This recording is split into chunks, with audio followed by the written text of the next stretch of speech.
Today, the White House acknowledged the transcript of President Trump's conversation with the president of Ukraine was stored in a highly classified system. And that would lend credibility to a whistleblower complaint that the July 25th transcript was intentionally kept out of wider circulation. During the conversation, the president spoke to President Volodymyr Zelensky about initiating an investigation into former Vice President Joe Biden and his son. President Trump took to Twitter, calling the person who may have shared information with the whistleblower a spy. And public opinion apparently is shifting. A new poll by the website Politico shows 43% of the American public supports an impeachment proceeding. But how much does that really matter? Channel 3's Mike Savino has been studying that. He's live now with what he was able to learn. Mike? Well, Dennis and Denise, Connecticut's two senators say that those numbers shouldn't even matter, that this is really about enforcing the law. But Trump supporters say that support remains below 50% because Democrats just don't have any proof.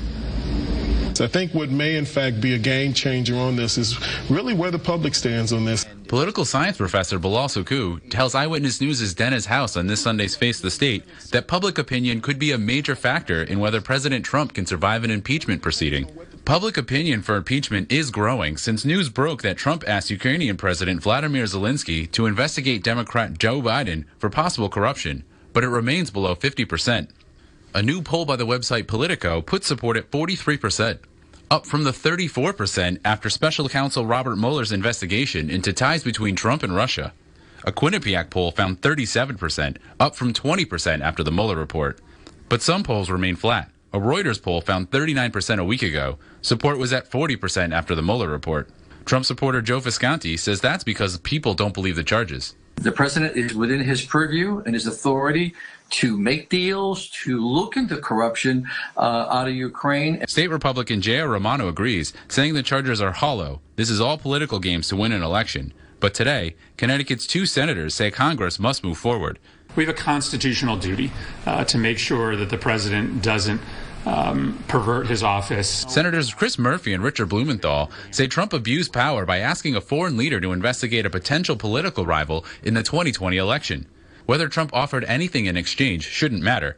Blumenthal also accused Trump of trying to instruct the investigation by hiding a transcript of the call in a server used for classified documents. There was no reason for these notes to be dealt with in that way. Blumenthal is confident public opinion will shift as the investigation goes, just as the Watergate investigation changed the public opinion of former President Richard Nixon. The poll. Now, coming up on Eyewitness News at 6, I'll have more from Murphy and Blumenthal, including how these talks are affecting legislation negotiations with the White House. Live from the newsroom, Mike Savino, Channel 3 Eyewitness News.